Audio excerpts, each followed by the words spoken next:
Yeah, simply ball dropping. What's up, family? K-Sap, we up! Ain't no stopping. I'm simply ball dropping like it's New Year's Eve, making you haters believe I'm the MVP.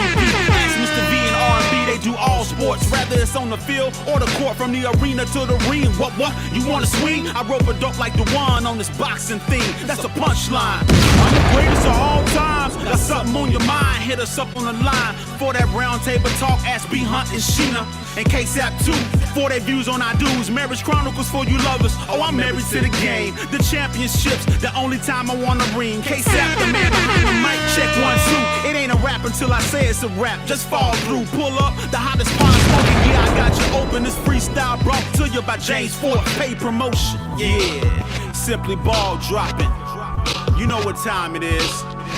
Pull up, chop it up with your family, man. K-Sap, what up?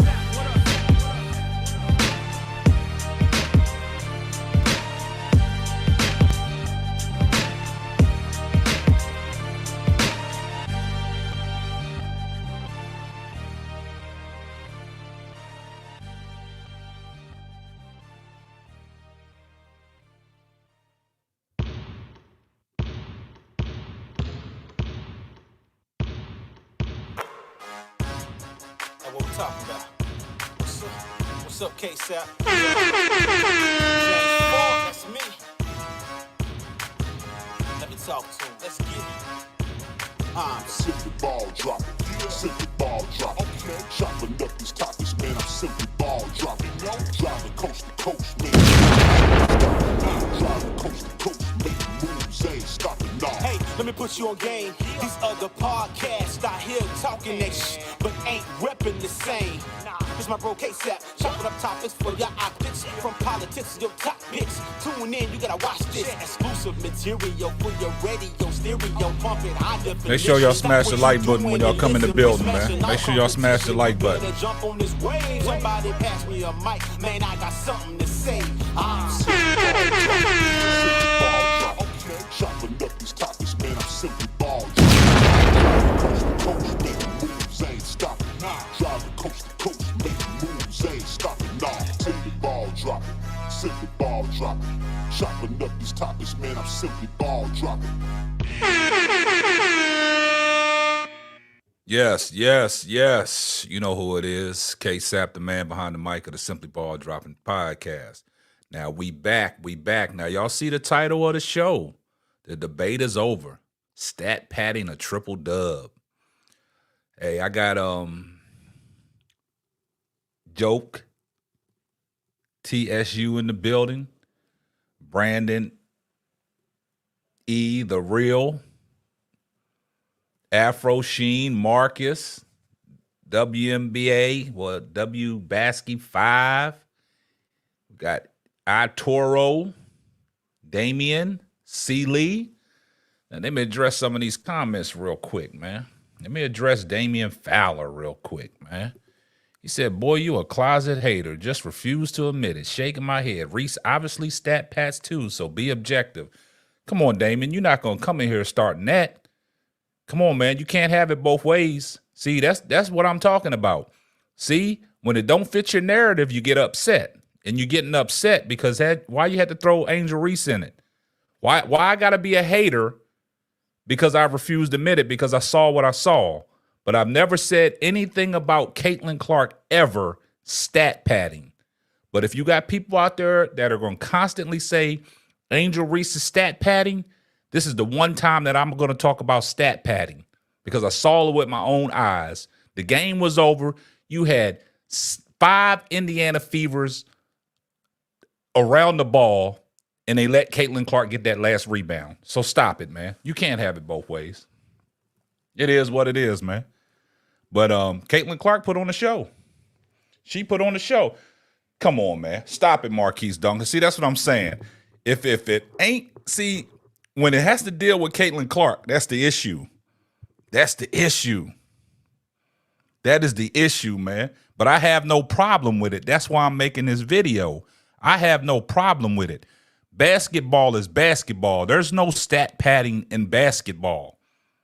There's no stat padding in basketball. If you really look at it, we got MR in the building, David Weiss, Jay Burns, Marquise Dunkins. Appreciate y'all being here. So I don't have no problem with what she did tonight. She got the triple-double. She balled out. She played lights out, and you can't take that away from her. And that's the only reason why I'm doing this video is because of people like you, Damon Fowler. That's the only reason why I'm doing this video. Just to let you know that I have no problem with stats out on the basketball court. Basketball court is about rebounding the basketball, scoring the basketball, passing the basketball, and defending. So for everybody that talks about stat padding, get that out the way. Angel Reese does not stat pad. There's no way that you can keep Angel Reese off the boards from getting rebounds anyway. So what Caitlin Clark did tonight, I'm just pointing out the obvious, that her team let her get that rebound because they knew she was one rebound away from a triple-double. Everybody watches the score sheet, and if you have a chance to make, history or get something that is achievable, your teammates are going to let you do it. Your teammates are going to encourage you to go out and get it. So we got to kill that notion. We got to kill that notion, man. She balled out tonight. You tip your cap to her, and I don't care what nobody says. Y'all kill that narrative about people out there stat padding. I don't want to hear it no more. Don't want to hear it no more. He says nothing wrong with getting the triple-double with 30 seconds left. That's what I'm saying. That's what I'm saying, man. See, now she didn't stat pad, man. I hear y'all. Y'all don't want to keep that. Y'all don't want to keep that. Y'all don't want to keep that same energy. Y'all don't want to keep that same energy. That's the problem. Y'all don't want to keep that. See, even one of them, let me see. I'm 100% CC fan. I didn't like the situation with the last rebound. Smith, Boston, and Mitchell got out of the way from the ball so CC could get the ball. That's all I'm saying. Ray Dudley, whose butt hurt? Ain't nobody's butt hurt. It seems that y'all's butt hurt. See, when it comes to Caitlin Clark, we can't say nothing. But y'all gonna let these people go on the internet and create their own narrative about Angel Reese, man. It's sad, dog. It's sad.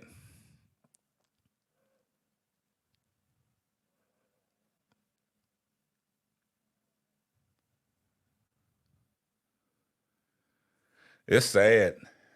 But yeah.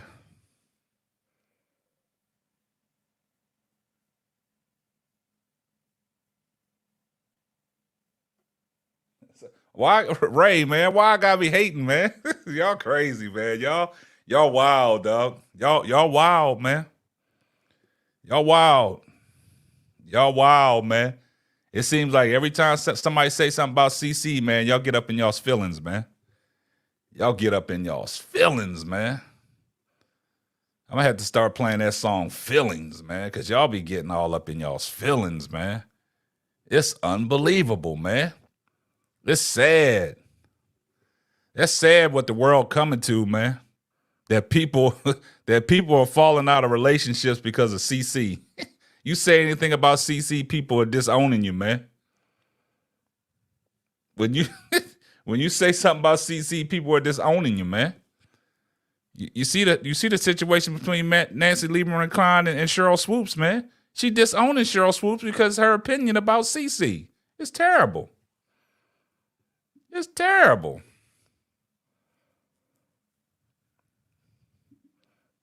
That's right. Won't y'all get on the people in the comments, man, for saying what they saying? They said her assist shouldn't count either.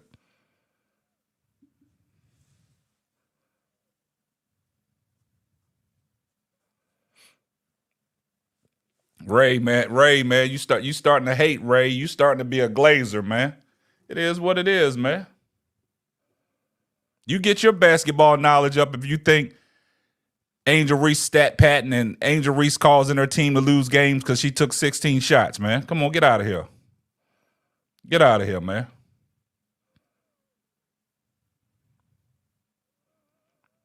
Jay Burns, I saw the interview. They both said it.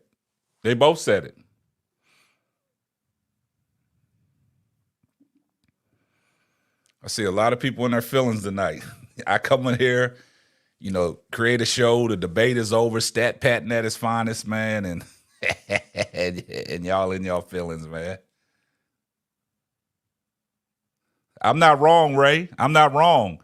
See, that's your problem, Ray. You think everything that you say is right, and when somebody rebukes what you say, you get upset. That's your problem. Yeah, she had 7 turnovers. She almost had a quadruple double. Yeah, everybody got their opinion. These are just my opinions. Y'all got your opinion. I got my opinion.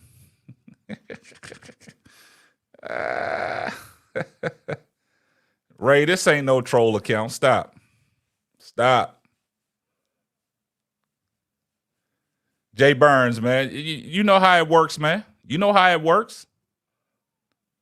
Yeah, she had, prodigal. She did have 24, 10, and 10 and 3 steals and 7 turnovers, man. Let's talk about the turnovers, too. Boston had a monster game, too.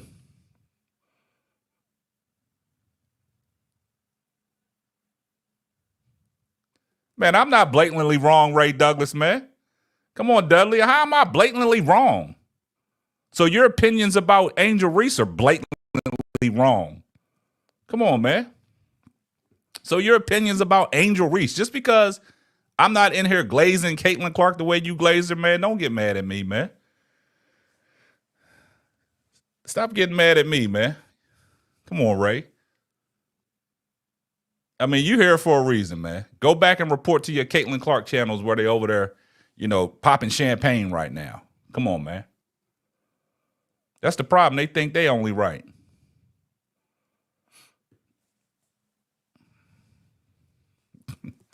Yeah. I mean, they had a great game. A great game across the board. Aaliyah Boston balled out, man. You can't take nothing away from them, man.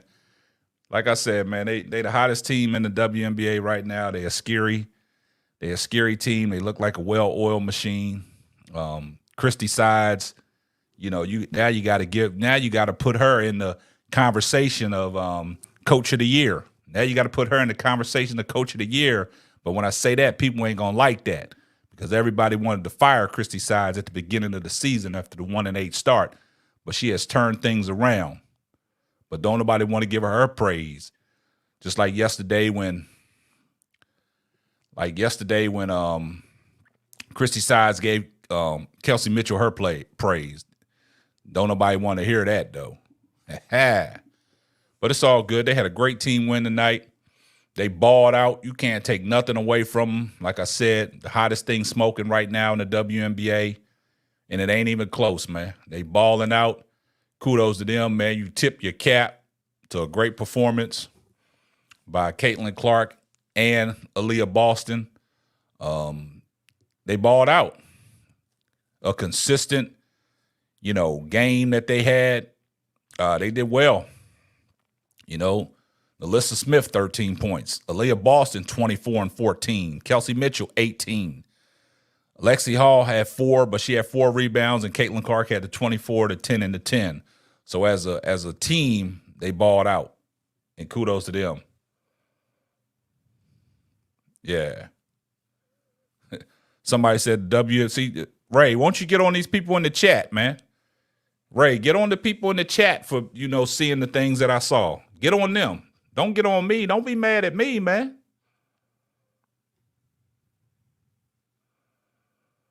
Don't get mad at me. But it is what it is, man. Don't get mad at me, man.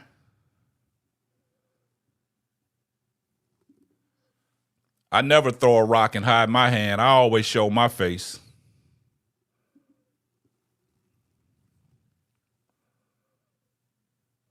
Yeah, they did a good job on Rakia Jackson tonight. They did, man. What's up, Bro Gad?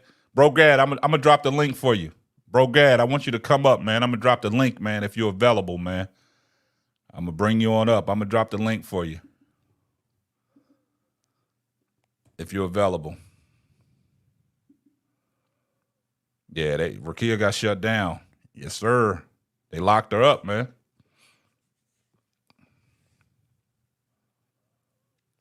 Somebody said, talk about the break and turnover record. They don't want to talk about that, Cyrus. They don't want to talk about that.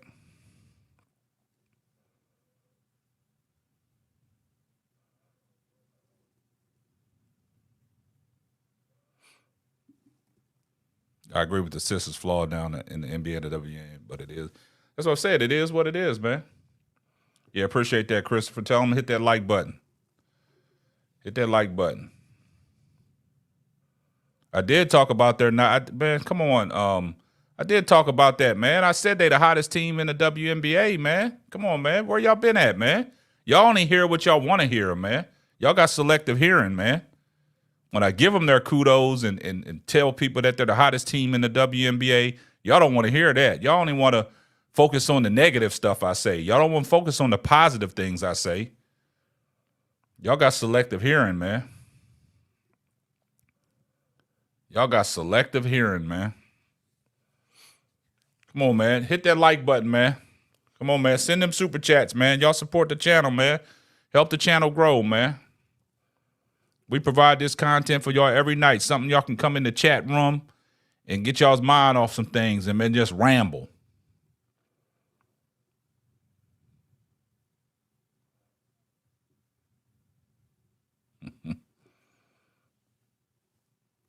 That's what hey, nobody's wrong, but that's the problem. When you state the opinion, if you state the opinion, you wrong. But if they state the opinion, they right. Stop crying about turnovers, man. Boy, y'all crazy. Ooh, man, y'all crazy. She broke the turnover record from another great. Stop the cap. And people that never have anything good to say usually only hear. Thank you. Thank you, Angelique. Thank you. Thank you. That's all it is, man. They don't want to listen to the positive. They always focus on the negative, man. They got selective hearing. They got selective hearing.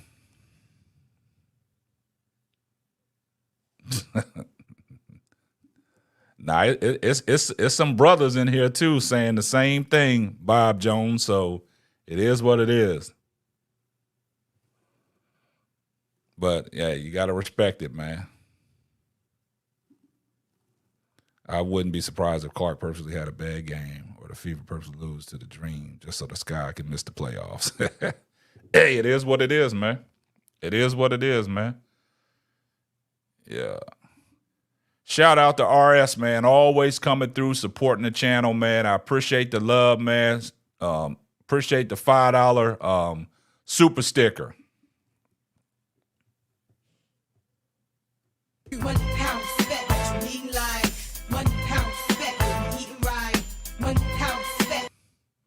Appreciate you, homie. Always supporting the channel, man. Always supporting the channel, man. I respect that, man.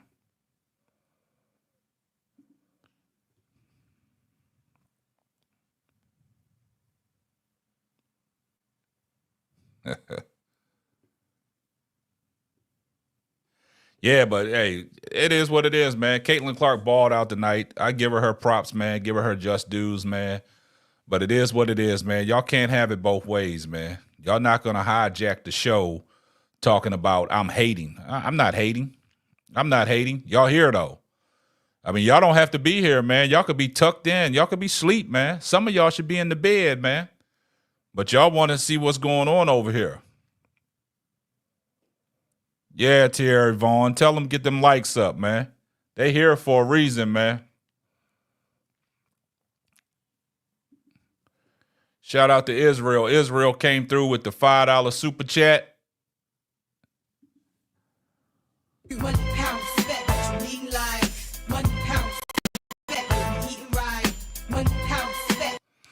Can someone tell me why Asia Wilson don't get a double team? Why did the Sky leave Cardoso on the island last night, but Caitlin Clark gets blitzed all the time? Hey, Cardoso, they thought that Cardoso could handle her, but evidently she couldn't. She got tortured. She got tortured. Shout out to my man Brandon Sleep, man, coming through with the $2 super chat.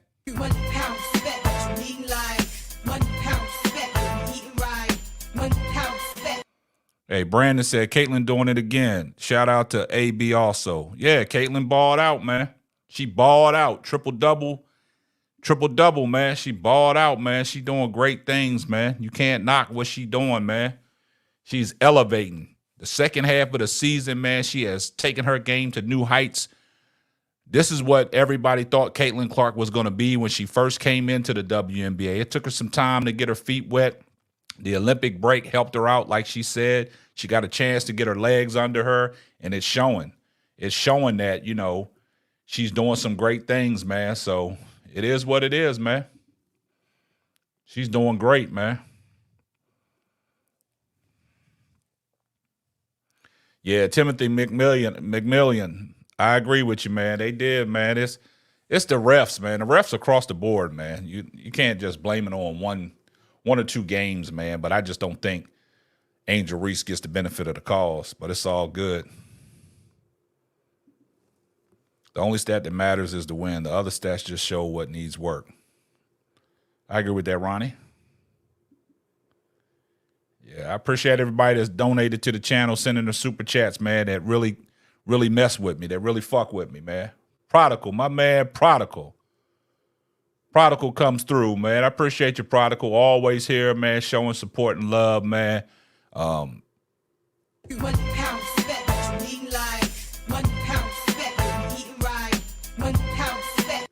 Prodigal comes through with the $4 super sticker, man. Appreciate you, my boy. So that's what I'm saying, man. People that love the channel, man, they do big things for me, man. I appreciate that. Marquise Sean Duncan, man, you got to hit the money sign at the bottom, and you can purchase a super chat, $1 super chat, a $2 super chat, as much as you want, man. So, yeah, that's what it is, man. Just hit that money sign, and it'll walk you through the steps on what you need to do, man. So I appreciate you asking, buddy. Yeah, but I see the comments are blazing. Let me see. Yeah, Bro Gad. See, that's the thing I'm talking about, Bro Gad. When you give Caitlin Clark her props for doing a lot of stuff, people don't want to hear that. They only focus on the negative stuff that you say. When you come and start a show, for everybody that just now is in the chat, when I started out the show, I said, kudos to Caitlin Clark for balling out. She got the triple-double. You see the title of the show.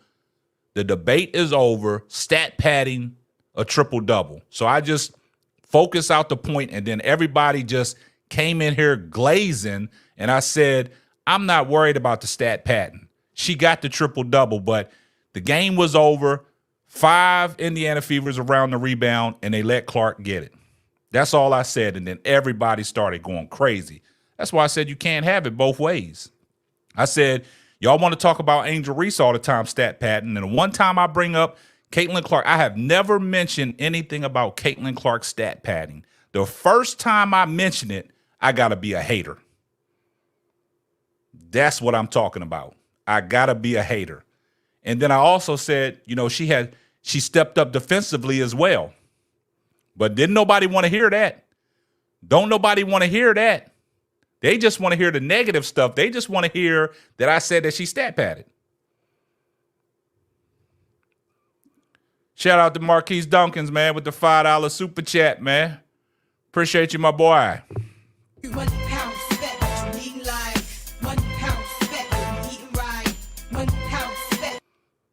Appreciate that, Marquise Duncans, with the $5. You know, you could have typed a message in there or just sent the super sticker, man. But I appreciate that, man. Good looking out.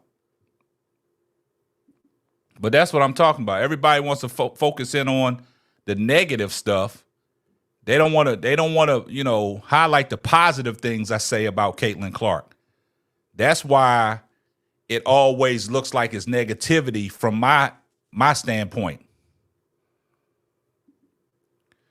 My man, Christopher Nolan, man. Appreciate you coming through with the 1250 super chat, man.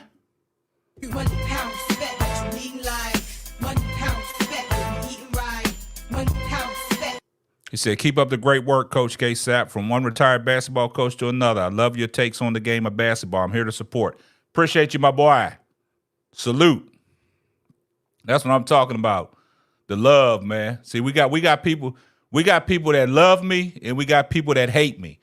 And that's okay. But our show must go on. What's that famous saying? You can't change a player's game in the ninth inning. You can't change a player's game in the ninth inning. But that's what I say, man. Everybody's focused on the negative stuff, but don't want to focus on the positive.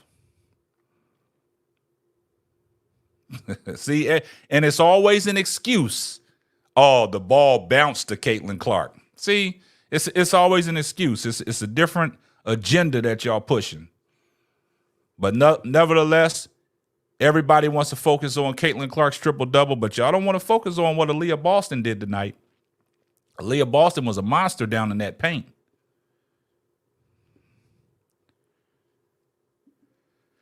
Shout out to Afro Sheen for the $5 super sticker, man. I do appreciate that. I appreciate all the love and the support.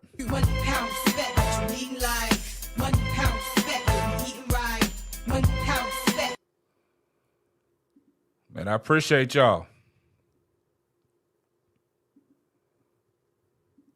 Shout out to James, man, for the $2 super chat, man. I appreciate that.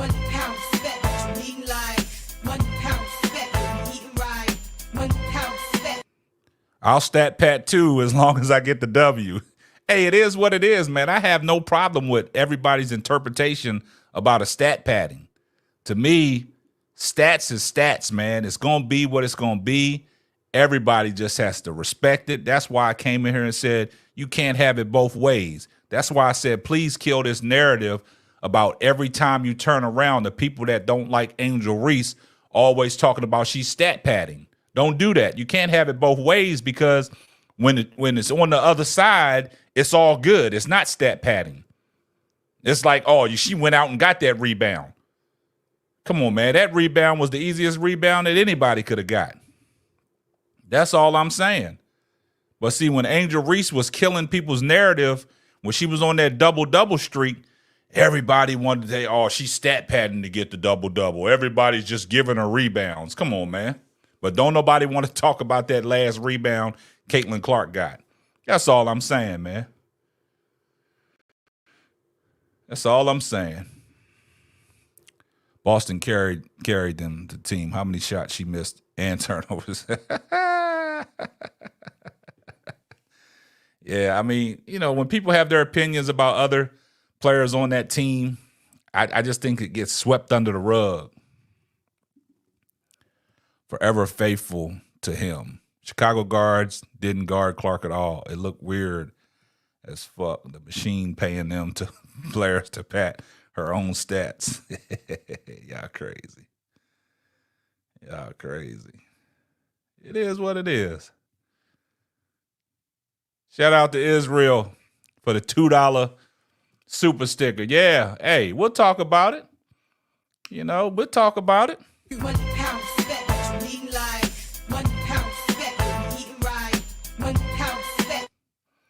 Caitlin Clark, first rookie to win Player of the Month. Nah, she ain't the first rookie. Angel Reese got Player of the Month back in a couple months ago, man. Don't overlook that. Angel Reese got Player of the Month. So don't overlook that, man. Yeah. Yeah, I knew Hootie Mac was going to show up, man. What up, Hootie Mac? I knew you was going to show up. Let's see what who. Okay, I'm gonna drop the link. The link is right here.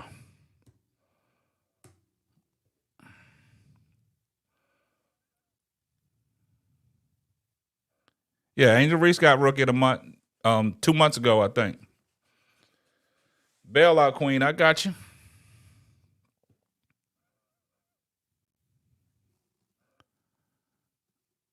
Let me go and get Hootie Mac up in here. Hootie Mac, what up, my brother? What's going on? Good night, bro. Good night. How you feeling, man? Otherwise, everything is good with me, man. Hope you're having a good night, having a blessed one, Man, I'm just out here, man. I'm just out here doing what I got to do, man. Hold on. Let me get to this super chat real quick, man. Real quick. All right. Man, shout out to a daily dose of tea, trends, and hot topics with the $2 super sticker.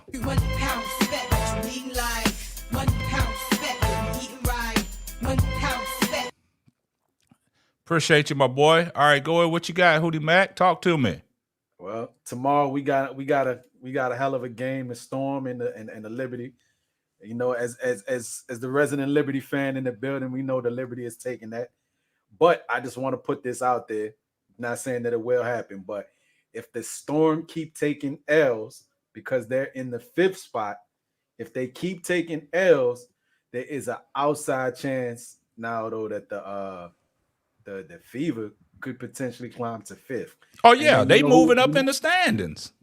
And then you know who they would have to see in the very first round, right? That's the Aces, right? Oh yeah.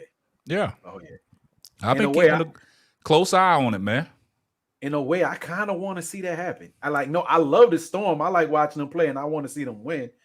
I know this is the Liberty's year, in my opinion, but I would love to see that happen. Yeah, see the Fever and the Aces first round potentially, but that would mean the Storm got to keep sliding though. Yeah, well, we set up for some good WNBA basketball in the playoffs if things hold out the way they are. And a little flip flopping. Let me get I got Paris in here, and I got Bro Gad in here, man. Go ahead. What you got, bro? Yo. Well, obviously we looking at the game tonight. Shout out to Clark. I try not to overpraise her too much because I'm a Fever fan. I feel like everybody knows what she is by now. Exactly. She's a great player. I'm gonna go as far as say to me she's obviously the best point guard in the league right now. Undoubtedly, all respect due to the vets like Chelsea Gray, Skylar Diggins. I respect them, but the last 5-10 games that she's put together, I have to say I think she's the best point guard in the game for sure right now. That's high praise. And I would say I'll say solid top 10, closing in on the top 5 players. Not definitely top 5, but solid top 10 for sure. And that's high praise. But I just want to take it. I want to take it back, man. I want to take it back for everybody. Just focus on the negative stuff I say and don't highlight nothing positive I say about Caitlin Clark and the Indiana Fever. Coming outside the Olympic break. But Hootie Mac, I got to get on them. Coming outside the Olympic break. If you go back on my channel, because it's still there, I did a show when they played the Phoenix Mercury after the Phoenix Mercury dubbed the Chicago Sky, and the Phoenix Mercury dropped a hammer. When Indiana dropped a hammer down on Phoenix, I came on the show, and I was the first one to say it. I said, if this is a small sample size of what Indiana and Caitlin Clark are about, the WNBA better watch out, because this can be the most scariest team in the WNBA going into the playoffs, and you don't want to see them. And I gave Caitlin Clark her praise. I said, the way Caitlin Clark looked, if she continues this, she's going to make a name for herself in the WNBA. But nobody wants to focus on that. They want to focus on every little negative thing I say when I critique Caitlin Clark and call me a hater. They don't want to focus on the positive, but it's all good. That's why I'm here. Well, you ever heard that old saying from old folks, once burned, twice shy, right? Oh, there you go. Once burned, twice shy. Why do I say that? It's because generally, not saying all, but generally, somebody who will be a fan of the Chicago Sky or Angel Reese would not have anything positive to say in relation to Caitlin Clark. So for those who, again, once burned, twice shy, may just look at you as you're running the mill. No matter what CC do, Angel always gonna be better. See, that's the thing. You've never heard me say that Angel Reese was a better ball player than Caitlin Clark. Go back and look at all the video footage. I never said that Angel Reese was a better ball player than Caitlin Clark. Even if it's and it's still legitimate, there's still legitimate grounds to stand on the great things that Angel Reese is capable of doing, what she excels at, right? It's more so along the lines of, yeah, but she ain't Angel. Yeah, but she ain't, you know what I mean? But Angel is this. It's always a comparative type of thing, and I get why it happens because we're prone to compare things as human beings. You know what I mean? But I don't think that the comparison is completely fair. In one, again, we're comparing two different positions and two different style of players. I totally agree with that. In my position with Angel Reese, like I said, before I even started, even mentioning Angel Reese, I told people Angel Reese was not one of my favorites at LSU, right?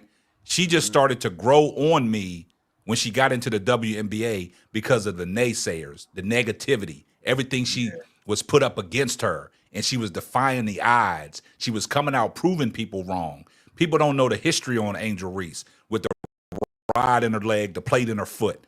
And for people to make fun of that, the way she walks up, runs up and down the court. So I started being a supporter of Angel Reese, and she started to grow on me. The thing that I do with Angel Reese is I'm not going to let people just slander her and, you know, have it one way. So I'm one of the people, I'm going to defend Angel Reese. You know what I'm saying? But I never came out and said that Angel Reese was better than Caitlin Clark. You can't compare the two. Caitlin Clark is a guard. She does primary ball handler. Exactly. She does multiple things out on that basketball court. My only issue was the things that she did well in the NCAA. It hasn't translated yet. The one thing that Angel Reese did well, it already translated. And people had a lot of issues with that. But I've never came out on record and said, oh, Angel Reese is way better than Caitlin Clark. I just defend Angel Reese to a standpoint that you got to give her just dues because nobody thought she was going to be able to do the things that she's doing in the WNBA. And that's my position on it. And that's facts. That's facts, K-Sap. Because the thing about it, like I said, I'm a Fever fan, but I just don't like how people talk about Reese. Coming out of the draft, right? Yes, everybody had Clark locked in as, you know, the star of the entire class. No one was talking about Angel Reese being in the Rookie of the Year conversation before the season started. The names that were coming out that could possibly challenge Clark were Cameron Brink, Camila Cardoso, and the next person's name who just recently came up, started making noise, Rakia Jackson. Yes. They were actually saying that Rakia Jackson was the most pro-ready out of the entire class. They were saying Clark has the most potential. Clark has the most overall potential. But they were looking at it because Rakia actually spent 5 years in college, not 4. Mm-hmm. She actually took the COVID year, and she was more polished. You can actually see it in her game. She's comfortable in the mid-range. She can move. She didn't show it off tonight, right? Because you realize how the Fever took the ball out of her hands. They were not gonna let her get into that game at all. You saw that from the beginning. There's all right, no way. We're not letting Rakia cook tonight, right? Yeah. And they kept her quiet. She basically had no imprint on the game. But there was always talking about her being the primary rookie that could possibly challenge Clark. Nobody was looking at Reese. A lot of people didn't think that Reese was going to get a lot of minutes. Exactly. And that just proves to what I said. From prior experience with the WNBA, how they treated rookies, in all intents and purposes, if not for the potential for all this money being made behind the back of these rookies in this rookie class, they probably would be sitting on the bench like Alyssa Peely is for the Lynx. Because Cheryl Reeve don't care about none of that. Alyssa Peely got a big following. All the Samoan people that would love to come watch Alyssa Peely play. They even did that one of their halftime shows. The reason I seen it is because I think they were playing the Fever, and the halftime show they did a Samoan dance type thing, right? Yeah, it was a nod to Peely being on the bench too, or Peely being on the team. But that don't mean she get no burn. All that love and no burn. Yeah. All right, man. I got Paris, man. Go ahead, Paris. What you got, man? First, I want to thank you for just doing what you do, man, and allowing others to speak and take turns and take organized discussion. First, I want to say that when LeBron came in the league, there was also another star that came in with him, and that other particular player, these two stood out more than the rest, which was Carmelo Anthony. Yep. Both of these players got a bright future ahead of them, as long as neither one of them get hurt. I don't want to see them get hurt. Personally, I'm a Fever fan. I'm a Clarkie. It ain't no secret, and I love Kelsey Mitchell. So that kind of puts me in a unique position with a lot of people in discussions. But I'm a basketball fan first and a Fever fan second, long time lover of the game. So anyway, with all that being said, I want to say something about the big three on the Fever. It is very true that Clark was the catalyst that pushed that team over the top to become what they is today. However, she had pieces to work with. Bow. Talk about it. Yes, we finna talk about AB. AB was the number Yeah, 2 draft. AB yeah. was what, number 1 draft last year? Number one. Yeah. Nah, she had a monster game Asia's today. the MVP right now in the race, right? Which I believe she's leading that too.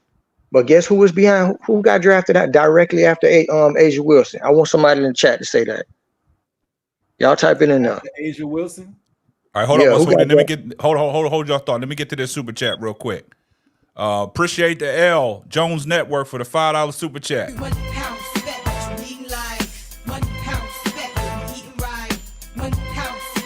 All right, go ahead, Hootie Mac. Now, what was you saying?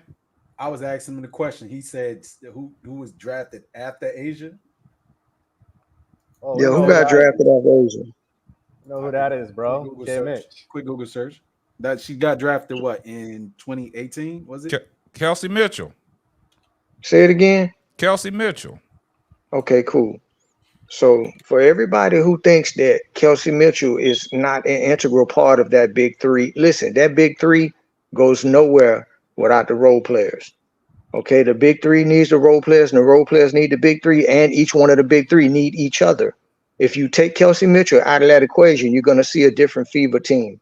And the reason why I'm saying that is because this lady is decorated with awards all the way from college all the way up to right now. For the last 10 years, this girl been balling. She's averaging the same thing that she was averaging before she got there. Yeah, she's averaging the same thing she was averaging before Caitlin Clark got there, 18 points a game. Now that just proves the point that when you get a competent point guard, what's going to happen to a team that already got talent on it? That's going to be the catalyst, because it's like having a whole football team full of good receivers and running backs and no quarterback to throw them the ball. Man, so now you're seeing facts, man. Now you're getting to see these players. Yeah, now you're getting to see these players shine. And you know what I call that, Parrish? You know what I call that? See, when you riding down the street, man, and you got your boys with you, you know what they call? They the shooters. Keep on shooting at them, Paris. Keep on shooting at them, man. No, I just want people to have a balanced perspective about the sport. That's it. I don't care about nothing else. They don't, man, and that's the problem. At the same time, we have to, those of us that's veteran basketball fans, have to be able to have reasonable discourse with them that comes with understanding, because we already know some of these people don't know that the point guard is the initiator, and the shooting guard is the executioner. You know what I'm saying? Even though the point guard could be an executioner too. I just want to say, I never seen in the NBA, and all my years of watching, I never seen a championship team. I ain't never seen no team win a ring that the point guard was the highest scoring player on the team. Man, thank you, Paris. I can't find that. And there was always somebody to pass to. And I've been saying this for years, man, about elite guard play. That depends on if you call Steph Curry a point guard. But regardless if he's a point guard or a guard or not, you still got to have elite guard play. He's labeled as a guard. You still got to have elite guard play. And like Hootie Mac said, Caitlin Clark got that ball in her hand about 80% of the game, right? Yeah, and like Paris said, she's the primary playmaker, right? She's bringing the ball up the court. She's making the passes. And like Hootie Mac said, I don't care about the turnovers. So guys in the chat, I don't care about Caitlin Clark's turnovers.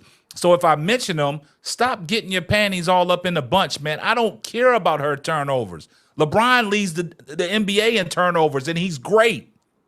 So stop looking at that as a negative, and you're getting your panties in a bunch because somebody mentions Caitlin Clark's turnovers. Y'all got to stop that. But what I'm saying is, back to what Hootie Mac said, she has the ball 80% of the time. And Paris said she's making everything come together. She's putting the recipe together, and everybody else is preparing the meal. So she's out there setting everything up, man. She's setting the table. She's putting the forks on the table. She's putting the food on the plate, and everybody else is eating. So this notion of, comparing the two, you can't do that, because She's orchestrating the whole offense. Just like Hootie Mack said. She's the Brett Favre of it. She's the gunslinger. So we got to stop. But so I'm gonna come back to this point because there are other players on the team that I think deserve. Hold on, just 1 second, bro. Hold on, just 1 second. Let me get to this super chat real quick. Man, appreciate you, L. That's all, folks. Y'all disregard that.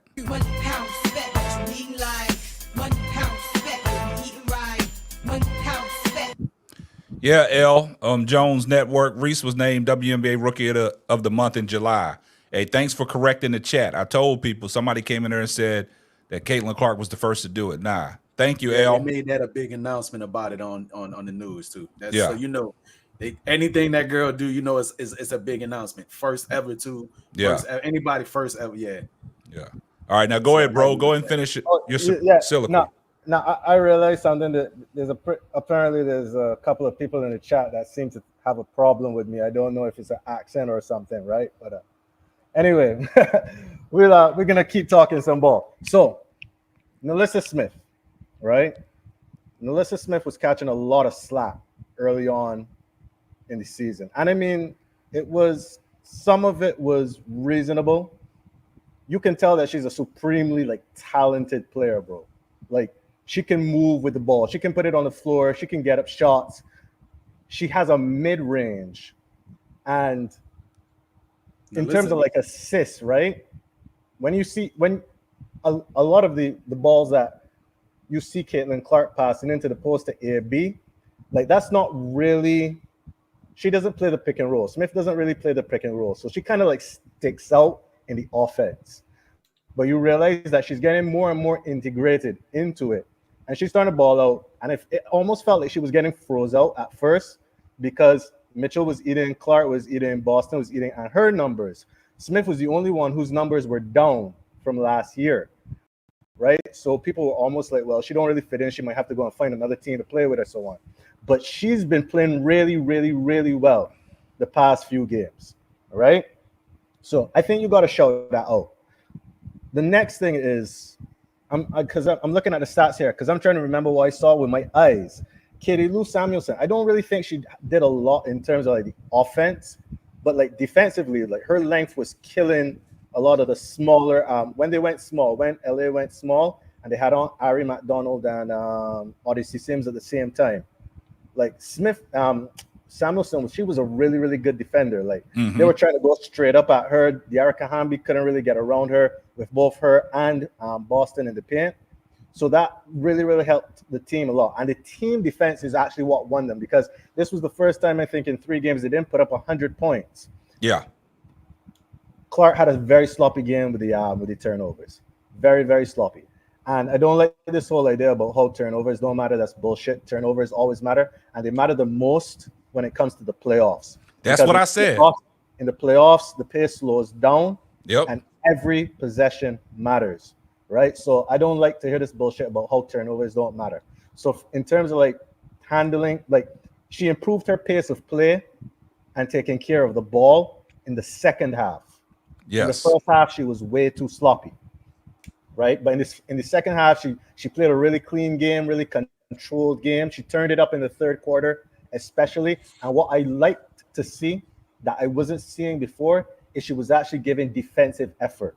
So it wasn't like she was just waiting for players around her to help her with her shortcomings, or just be like, oh shoot, I'm gonna go under the screen and somebody else is gonna run with the roller for me, how she usually does sometimes. She was actually fighting over screens. She was closing out. She was staying with her woman on the perimeter and stuff. And that's one of the few times they can actually she was not a minus. 9 out of 10 games, she's a minus on defense. Yeah. She was actually she broke even on defense, and she still gave you offensive production. And she was a +7 tonight, man. So her plus minus was good. She played all 40 minutes. She was basically the difference. So I give her credit for that. While you have it, I don't know how deep what it wants to go. And you got something you want to add, KSAP? No, I was just saying that she was she was a +7 in the plus minus category. But when he was talking about the defense on Rakia Jackson, like I said, I'm not even going to use the words blitz, but they paid attention to detail on Rakia, right? And this goes to what I said earlier when Dallas let Odyssey Sims go, release, and that was a potential guard that Chicago could have picked up. Now, outside of what they did to Rakia Jackson tonight, look what Odyssey Sims did. Now, that should let people know that Odyssey Sims is still a productive guard in the WNBA. And some teams just let her get away and they let LA pick her up. But what Bro Grad said, that is great detail because, like he said, normally when I'm watching the Fever, I always see that they trying to hide, Caitlin Clark on the defensive end. But tonight she made a brilliant effort to get over the screens and to move her feet. So you got to tip your cap to it. And like I said, and she said it coming back from the Olympic break, legs was dead. Now her legs are under her. And you're seeing the capabilities of what Caitlin Clark can do. I say it because that's one thing I do pay a little bit more attention to because I hear it often is that she's bad defensively. And what I did notice, and she's even said it herself tonight about her off ball, right? Off ball, she kind of might fall asleep, be caught out of position, lose track of her player, her assignment, and get backdoor cut a lot, right? Yeah. But one thing that she does do that I find odd though is if the ball gets swung her way, she's very good at jumping in those passing lanes, which a lot of her steals generally. She had a crucial steal tonight. Jump in the passing lane, which is it's a one good thing. So there's something there to work on. It's just what her and almost any defender that you can name across the league, besides maybe the Carrington, the Laney Hamilton, those players that are good at shuffling their feet and staying in between. Excellent ball handlers like the Enriques and the Kai Coppers of the world and the Kennedy Carters, which that's a hard ask of anybody in the league. You know what I'm saying? But if you give me a straight up and down dribbler like a Courtney Vandersloot and ask CeCe to go guard her, you know what I mean? Or we even say Skylar, who is one of my favorite players to watch too. Skylar to me is a real good point guard, and she gets aggressive, but she's not a bopping dance on you type of point guard. You know what I mean? Just make a move and go. Yeah. Like, like any coach would say, like, yo, give me a 1-2 move and go, 1-2 and a go. She can stick with that. Anybody you try to get her with, though, that's a little creative, that's a big ass of anybody, right? But fighting over the screen, I say, I give you utmost respect. The effort is there. You tried. But of course, she's never gonna guard. She's never really gonna get the assignment of the toughest offensive assignment or defensive assignment night in and night out. Yeah, that's a great point. And going back to what Bro Gad said about Nalissa Smith, now Nalissa Smith has picked her game up ever since she was in the news talking about, I think it was some controversy between her and her partner, Dejian Carrington, you know what I'm saying? And she didn't want to hear that. So she's come out after the Olympic break and starting the ball because you know what she's capable of doing. And like Bro Grad touched on it. I mean, she's a bruiser, but she can shoot that mid-range game. She can shoot that ball from the elbow. You know what I'm saying? And a lot of people don't focus on that. And then the game that Aaliyah Boston had tonight. Now, I've never tonight. This was the first time I really seen Aaliyah Boston be aggressive as she was, man. Because the way she was hitting the boards, the way she was going in there, rebounding, cleaning the glass like Windex, the 24 points, the 14 rebounds, man, she was in there doing work, man. But, that's the stuff that I have a problem with because that stuff gets overshadowed because the focus of Caitlin Clark, right? And I'm just glad yesterday that Christy Sides really pointed out the value of Kelsey Mitchell. And just like Paris always says, a lot of these, and I think that's what Kelsey Mitchell's issue was when they asked her about her, pending free agency. I think she got caught up in her little feelings because she's not getting the attention that she deserves because of Caitlin Clark is there. And I think that's where I think it gets a little iffy and touchy. Is she going to go or is she going to stay? That's what I'm thinking. Well, Indiana has the ability to keep her locked in. Yeah. At least for one more year because because this WNBA thing, like the coring rule. So I keep hearing a lot of people talking about it and just finding out more about it. Since Indiana doesn't have any players scored, Kelsey Mitchell can't leave if she wants to leave. So they can keep her, so to speak, quote unquote, hostage for another year, make one more run at it. You know what I mean? Because again, I keep mentioning this to everybody. You just pay attention to the But you're not trying to keep anybody that doesn't want to be there, though. I mean, I think she wants to be there, but you don't want to try and keep someone that doesn't want to be there. Because right now her value is going sky high, and you have to make a decision, right? If you're gonna do that core thing, she's still gonna leave if she wants to leave, and then you get nothing. So I don't see anything. I don't see anything suggesting that she wants to leave. Because when you talk about players leaving, you got to ask yourself, where are they going to go? Kelsey Mitchell wants to win. You can tell from the way that she talks that she wants to win. So she's going to want to go to an organization that wants to win. But here's the thing I was going to also what are the teams put on your mind too. Yeah, no, but what are the teams that are in a position to win right now?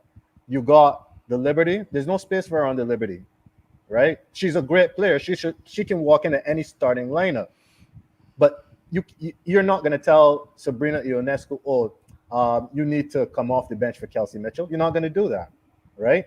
You're not going to tell Joel Lloyd in Seattle, you got to come off the bench for Kelsey Mitchell. You're not going to do that. You get where I'm coming from? Kelsey Plum's a free agent, but the Aces already have chemistry. You're not going to be like, okay, we got something good here with Kelsey Plum, but we're going to switch out Kelsey Plum for Kelsey Mitchell. You're not going to do that. So it's like, yeah, she could leave, but where is she going to go? What's the team that she's going to go to, right? That gives her that's going to give her money, right? That's going to max her, that has that cap space, and is in a position to win a title. I want you to keep in mind one important thing though, because a lot of people are overlooking this. It's like I said, a few important factors. Majority of the league is on 1-year contracts. If you look, why they're doing that is the CBA is up in 2026, right? Most players around the league are on 1-year contracts, and they're going to only sign another 1-year contract so they can get that boost in revenue sharing when the 2026 CBA is up and they go into that season, because everybody's pay is going to go up. So everybody's only signing 1 year. So when 2026 does come around, which is now, that's 2 seasons from now, and everybody's available, everybody's past their unrestricted, restricted, and so on and so forth. They can sign wherever they want to for whoever got the money or whoever's willing to give them the bread. With that pay increase, a lot of the teams are going to look different. Now, there's going to be players that are going to stick it out with their organization, because their organization is going to, give them that look first with that bread. But the players who won't get the benefit from that is anybody who is on them rookie contracts from 2026. Anybody on a contract from 2022 on up, rookie contract that was with their team, that 4-year deal, and they didn't go nowhere. All them players all the way up until the year 2026 ain't going to be able to benefit from that. So with Kelsey Mitchell, even like you said, with that, core her for 1 more year if you want to make one more run at it. She's not going to sign a contract longer than a year anywhere she goes. Yeah. Because 2026 she can get that wouldn't be smart. Pay. So everybody, even if you mad where you at, you don't like the attention CC got going on, you're not signing more than a year anyway. Sit your behind down and wait till 2026. No, you're going to stick around for this year, because even if they don't win this year, right, with the chemistry that they got right now, like, they're going to be a contender next year. They're going to be a contender. I'm going to give y'all a perfect scenario. I'm going to compare it to the NBA. And when we're talking about Kelsey Mitchell, and I'm going to reference Kentavious Caldwell-Pope for the Denver Nuggets. Why would he want to leave up out of Denver? He left and signed elsewhere, right? Coming off of, removed from a championship, right? So, like I said, in sports, in the NBA and WNBA, we really don't know what goes on behind closed doors unless we're there, right? We don't know what the organization is telling these players. We don't know if they're disgruntled. Some people put a smile on their face, so you don't know what they're up to. And we really don't know the situation with Kelsey Mitchell, because if you just go back and look at the interview Kelsey Mitchell did on her pending free agency, it just didn't look right to me. She wasn't saying the right things, right, to convince me that she wants to be there, right? And that's the issue I have. And I go back to the Kennedy Carter situation. I understand that she has COVID, right? But there's some other issues going on with Kennedy Carter in that Chicago's front office, man, because it's like she has had COVID for the last 2 weeks, man. Because if you coming out of the Olympic break now, guys, look, coming out of the Olympic break in practice, they was talking about they try to cover it up with an ankle injury, right? But somebody said, nah, it wasn't an ankle injury because right after that game she was out, she goes to her social media, posts a picture of her getting an IV. So now we speculate now what's really going on. Y'all try to say it was an ankle injury, but it was health and safety protocols. Now you played that next game after that, and then you haven't played a game since then. Now you're talking about she got COVID. And like I said, she must got a bad strand of that COVID, and she can't shake it because last night she posted a picture in the hospital. So we don't know what to believe. So I don't know what the situation is with Kennedy Carter in the Chicago Skies. But back to Kelsey Mitchell, it just didn't sit well with me when I looked at the interview. And that's just my opinion. I mean, sometimes, you read body language, you read what people say, and just the way she came across and the way she was using her words, it just seemed like, hey, this might be my last hoorah in Indiana. That's just my opinion. Yeah, happy for them type thing. Yeah. And then one thing that I did hear through random reports, don't know if there's any validity to it, is like they weren't giving her, I guess talking to management, they weren't giving her the vote of confidence that she was going to be getting, you know what I mean, the type of money that she wants going into the future. Well, shit, she one of the highest paid in the WNBA. Huh? She one of the highest paid in the WNBA. Yeah. And the thing is, like, again, still we're like 2 years, we're two years out, right? Yeah. If everybody, again, management, their first responsibility again is to making sure that they bottom line stays up and they keep tickets going, right? Mm-hmm. If they know in the back of their mind, like, well, everybody's gonna be a free agent. Let's play it by ear. Shit, hell, Kelsey Plum is gonna be out there. She could work next to Caitlin. Hey, Jackie Young is gonna be out there. If the aces fall apart, we could get one of them too. That'd be great next to Caitlin. And Jackie Young is a better defender. Hey, and then all these Gabby Williams will be available for us too. Yeah. Like we got so many options to play with, right? They might also be thinking that too. And who never knows, rumbling, sometimes things get out. You know what I mean? But then that means also you got to let people go. So Katie Lou probably is going to be out the door for certain. Erica Wheeler's been there for a minute. Erica Wheeler also getting too much money, but you're not getting no type of production from Erica Wheeler. I just have a feeling that she's going to be out the door. Oh, her money come off the books this year, right? Don't her money come off Erica Wheeler's contract comes off the books? I think and you think Erica Wheeler give her $300K again to sit on the bench? You say what now? Probably resigns though. You think Erica Wheeler resigns? She'll resign, but it'll be for less money because she's a bench player now. She can't get money anywhere else. Yeah, like it think about it. Nobody's really gonna pick up Wheeler like that, except in a bench role right now. She's not a starter anymore. Yeah, and she knows that. She already acknowledged it. She said like when Caitlin got drafted, she realized she was gonna get relegated to the bench, right? So her value has already gone down. But in terms of like a chemistry from a chemistry perspective, like I know a lot of people talking about, oh, you can just move on from Wheeler or whatever. But she's like one of those like high energy people. You see her on the bench celebrating with everybody. Like she's always like taking care of the rookies, making sure that everybody's, like keeping the temperature of the organization at that level where everyone's comfortable. And I don't think Indiana really wants to lose that because you see the importance of chemistry to what the Indiana Fever is doing right now, right? So I don't really think you want to mess with that. I don't like, to me, Wheeler probably wants to stay, but it has to be this conversation of, okay, well, we matched you last time.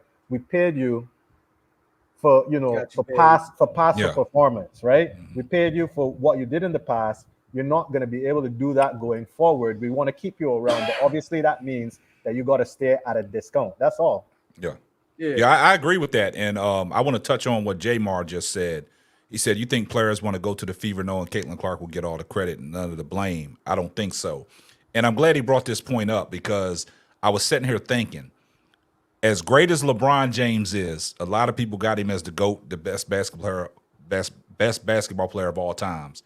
But the guys that have played with LeBron, as their career has dwindled down and they no longer play in the NBA, what do you see all over social media and YouTube, guys on these different podcasts talking about the life with LeBron, right? Because he was the attention getter.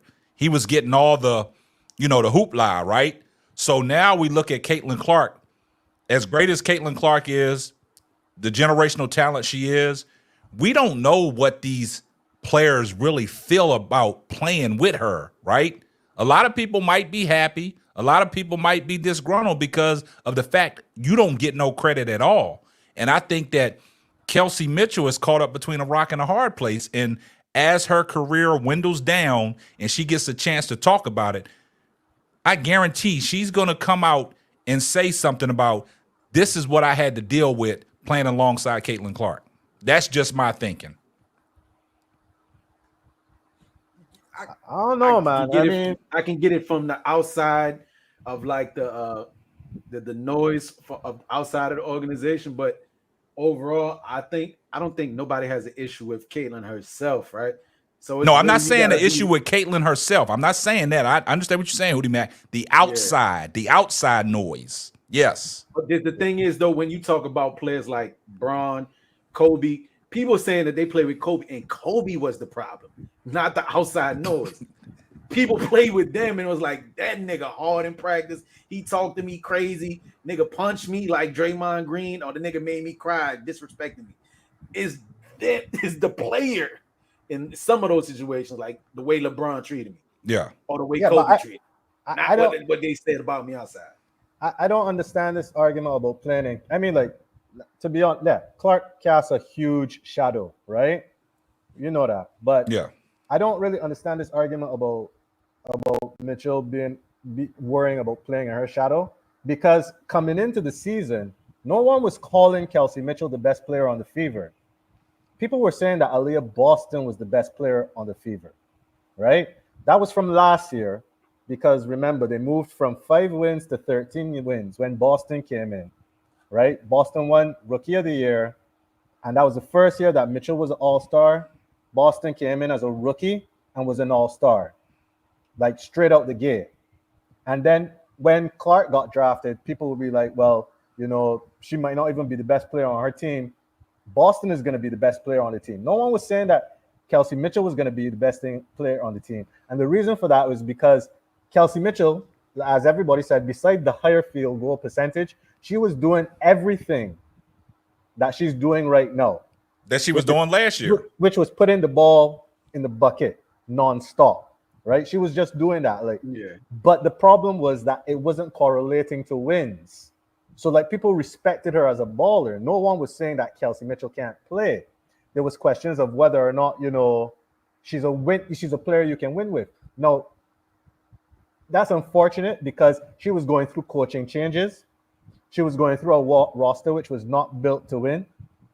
She even went through a management change because the Fever was just a mess in the WNBA period. It was one of those organizations after Tamika Catchings, which was really going nowhere. And then I think they said Lynn Dunn came in, and for 4 or 5 years, and her role really was to kind of get the Fever back into a position to where they could win a title. So they focused on drafting talent and getting people to stay. And they went through a couple of coaches until they got to Sides, right? And Sides came the same year that Boston came, and they went from 5 games to 13 games. So if anything, regardless of whether or not Caitlin Clark ever came around, right? Mitchell would have still been in technically Boston's shadow because no one was giving Mitchell credit for last year's season. They were giving Boston credit for last year's season. That was the best season they had since she's been there. And so you brought up a great point, bro, Gassy, and Kelsey Mitchell can feel slighted. And I think that's why she spoke the way she spoke on her pending free agency, because if you look at it, for the 6 years that Kelsey, this is her 7th year being in the league, she's never got the credit that she rightfully deserves. And she's been playing, and now this year she's playing in the shadow of Caitlin Clark. Well, hold up. It is important though to highlight that when you said getting the credit that she deserves. If I give her the credit that she deserves for the time that she's been there, she's responsible for continual losing seasons, even being an outstanding player. Being Steven Jackson on She's the not Charlotte Bobcats. responsible, bro. She was You doing know her where I'm job. going? Come on, She was doing her Hootie. job, man. Steven Jackson on the Charlotte Bobcats. Nah, she was Basically. doing her job, man. She The can't be rest of held the responsible organization for was all the trash. losses, man. She was the constant mainstay of the Indiana Fever. She was the constant. She was the consistent. You can't, Hootie Mac, I don't like how you threw that in there. Like, I just don't. 2005 Kobe with the Lakers. 2005 Radmanovich Lakers. See, that's With what I'm Kobe saying. and That's when I Radmanovich use the Lakers. word deflection, man. Y'all got to stop deflecting, man. Kelsey Mitchell deserves her credit, man. And that's why Bro Grass started laughing at the same time I started laughing when you said that, man. And I think with statements like that, that's why I think Kelsey Mitchell feels slighted. Like you said, it's the outside noise. I do understand the slight, but they was pooping on my boy Kobe 05, 06, man. They was pooping on my man's Kobe. Like, come on, 05, 06, like you the reason Shaq left. The Lakers ain't never gonna be the same 2 years. But this ain't no Kobe yeah, and all Shaq that. situation, though. But I'm just saying, if you look at it in between the lines and behind closed doors, like I always say, we don't know what's going on behind closed doors. We don't know what them practices shape out to be. We don't know what's going on in practice. We only can see when they put that camera in front of them on the post-game press conference, they say the right things, right? Because you don't want to give the media no inkling that there's mutiny on the ship. So you're going to say the right things. And my thing I have about these post-game press conferences, I hate when they put the players together. Just let them one by one, right? Because now you're looking at the body language. When somebody else is talking, you're looking at the body language, right? And you'd be like, because if you go back and look at early in the season, the situation that Caitlin Clark and Aaliyah Boston had, everybody read that like Aaliyah Boston was frustrated with Caitlin Clark and was throwing shade at Caitlin Clark in that press conference. I got to see the one you talking about, because one that stands out for me is when AB was sitting next to CC and they just giving all the questions. Yeah, but you look at the Caitlin body was language. Like, yo, ask AB some questions. Yeah. But no, I respect her for saying, I'm like, yo, ask Aaliyah some questions. Yeah. Plus, she was frustrated with the loss, and she's like, no, ask Aaliyah some questions. Yeah, that's the same one I'm referring to. But everybody looked at that, and if you go on the internet, there was videos produced about that. You see what I'm saying? Because that's when they was in their early struggles early in the year. Yeah, no, but look what they did after that, though. After that, every press conference, they acknowledged every player that was up there, not just CC. That's what I'm saying, because I think for both of you. I think they set the tone. I think that, because you're dealing with the same media press every time after your game when you're at home, right? So you're getting the same media, so you know who is who, right? So you know who's going to address who. But I think they set the tone. But like I said, my issue is if you look at it, and a lot of people, they look at the body languages and they be like, oh man, that's off. And I keep going back to Kelsey Mitchell. I'm just looking at her body language. I'm just looking at, the way she spoke in that interview. And I'm going to stay focused with that. And she got to prove me wrong. Is she going to stay or is she going to go? Can't go. Yeah, no. But the thing about it, a lot of that is media. Bro, a lot of that is media drama, right? Boston and Clark been playing together for years, on U.S. youth teams. They've been playing with each other and they've been playing against each other, like in college and that kind of thing. So then they've known each other for a long time. They had a relationship long before they started playing on the Fever. So from that point of view, Kelsey Mitchell is actually the odd one out because she came out of college way before then. So she's not as familiar with them. Boston and Clark never had any problem. That was just people like creating like drama that wasn't there. Like that wasn't a real thing. That was just like new Clark fans coming in and not understanding the relationship and being upset because they heard about Aaliyah in Boston and they didn't understand why she wasn't, averaging 20 points and 20 boards and making Clark look good. Right? Mm-hmm. That's what they were upset about. So and then the media jumped on and they was like, is there a problem in the Fever camp and all this bullshit or whatever? And so they kind of just exacerbated it. But the thing is that like you play with these people, but like Clark and Boston are actually friends off the court. Like they know each other outside of life, right? It's just that Kelsey Mitchell is the vet that has been there for a long time, who's been kind of just giving it her all, giving her all. She's putting up points every now and then. She gets injured, right?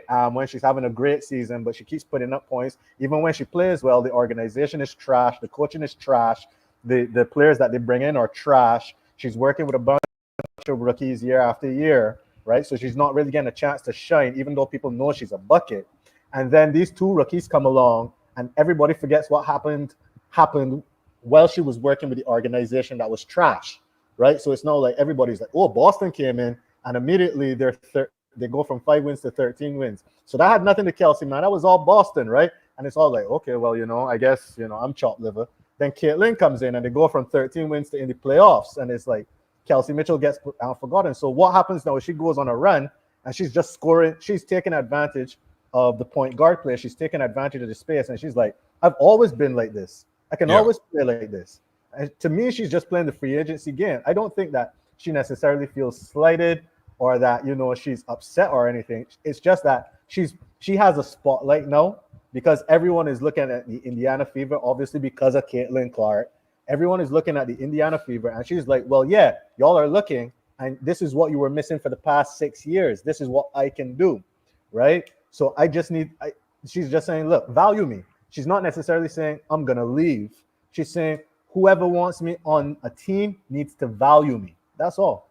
And I think Christy Sides did a good job yesterday of coming out, because if you notice after their shoot around, Christy Sides, the whole focus, she never mentioned one thing about Caitlin Clark. The whole focus was about Kelsey Mitchell and what Kelsey Mitchell is doing for the team and how she's taking on the leadership role, how she has talked to the girls, got them together, the mainstay, the heart and soul. And she focused her whole, I think, probably about a 5-minute interview with Christy Side. She focused that whole thing of giving Kelsey Mitchell her praise and her just dues. And I thought that was big of Christy Sides. And I've been on record. A lot of people been hard on Christy Sides. Everybody wanted Christy Sides to get axed and gone.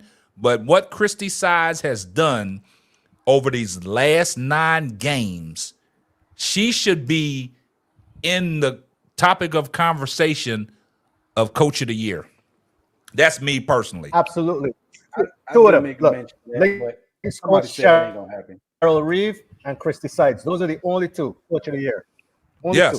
Reeves and Sides. Everybody else is out there. Brondello has an argument too because they got the best. Brondello got stat squad. I don't want to hear about the Liberties. Brondello, she got Olympians all over the place. I don't want to hear about her. Yeah, I totally agree with that, man.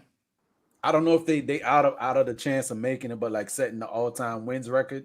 I don't know if that's still in the picture for the Liberty.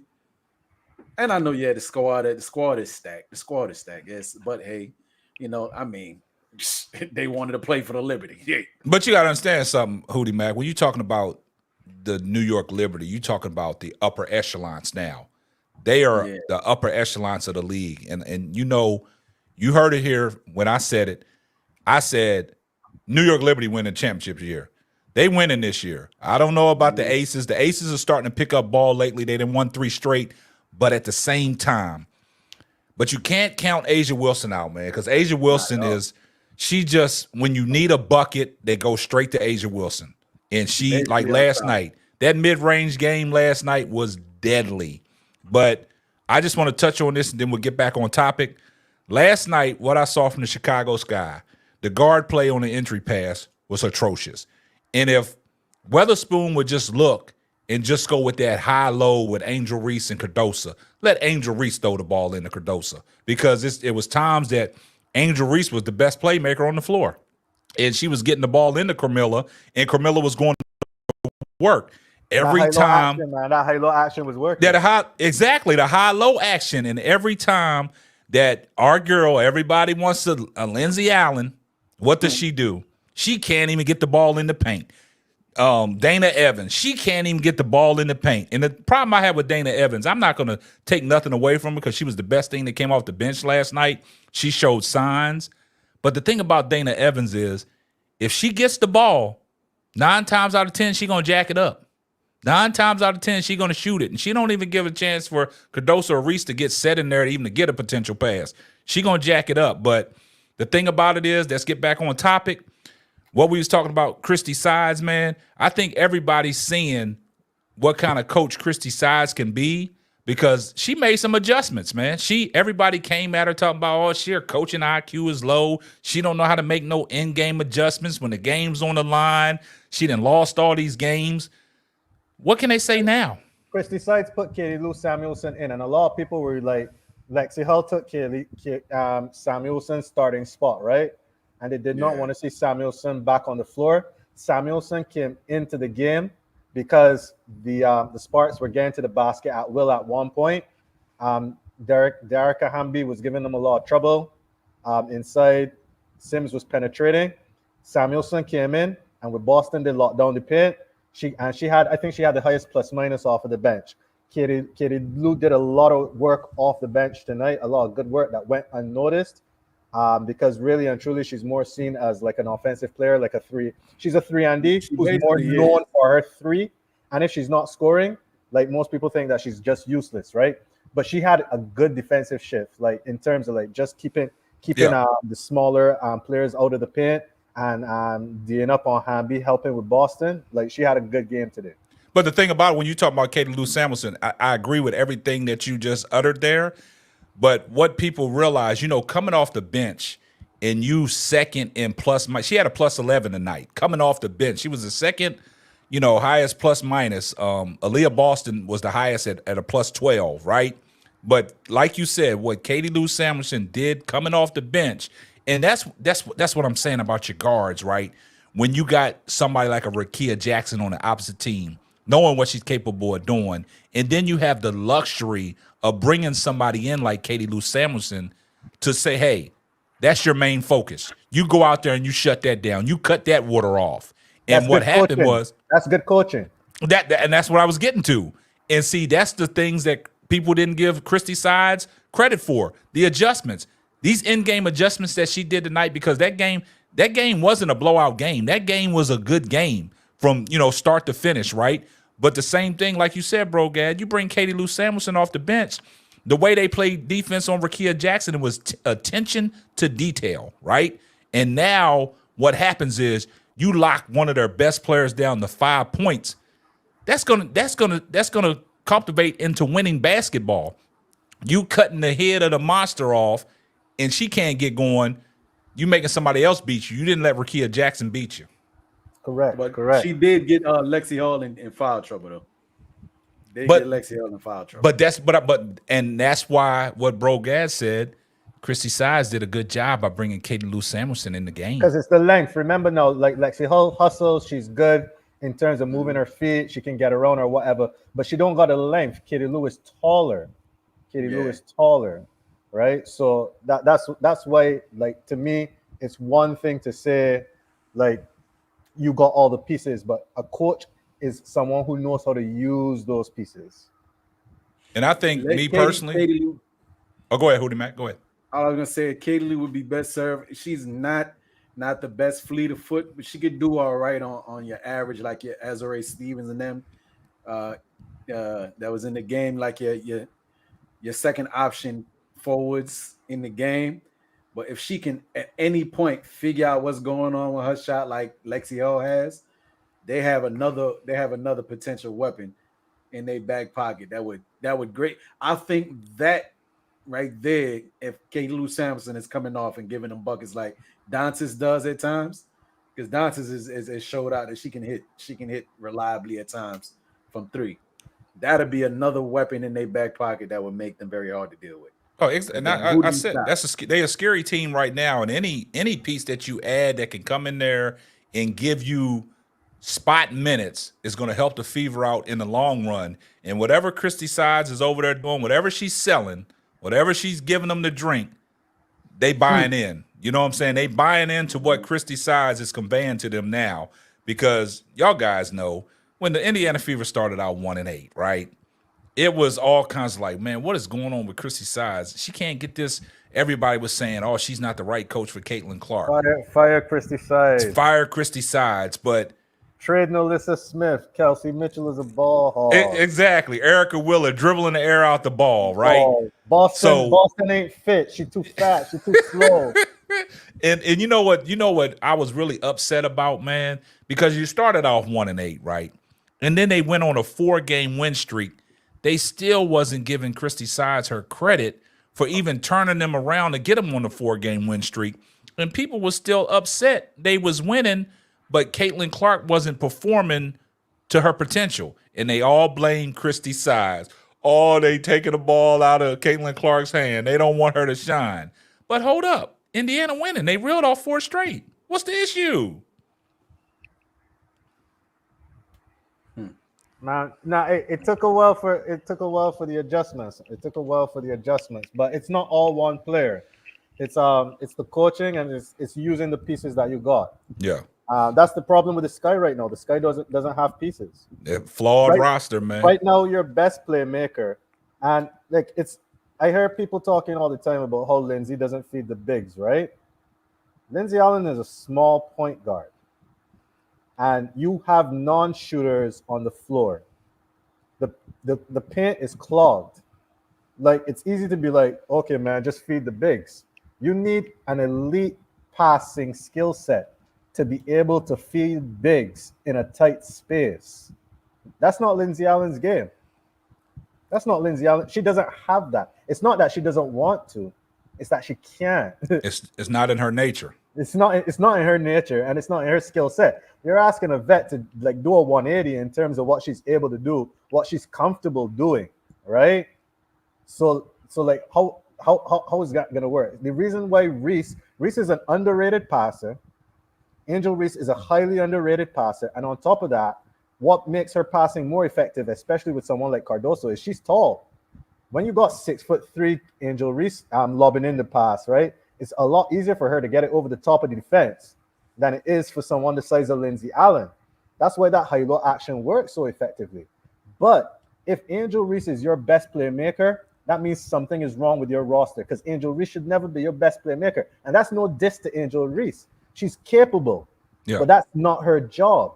That's not her job. And I'm glad you brought that up because I don't know if y'all saw the latest video. I don't know how old it is, but they was in practice and Angel Reese was mic'd up. And she was like, hey, I can bring the ball up the court. I used to be a point guard. You know what I'm saying? She said, I can get the rebound. I can orchestrate the offense. And Kennedy Carter said, oh, that's right. You was a point guard coming out of high school going into Maryland. Right. So yeah, Angel, yeah, you saw it too. So she was letting it be known, mic'd up, like, hey, I can orchestrate the offense. You know, I can be a playmaker. I used to be a point guard. So that's stuff that, you know, I pay attention to. I don't think a lot of people pay attention to stuff like that, man. Every little source that I get that send me information, I look at that stuff, man, and I get a lot of things out of what people send to me just for the knowledge of the game and stuff like that. But I pick up on stuff like that, and a lot of people don't, you know, pick up on stuff like that. And the reason why I said that is because you go back when the Denver Nuggets won the championship and they was playing the Lakers. In that first game of the season, after the championship, when LeBron was mic'd up, talking about, hey, guys, you know I can play the point guard.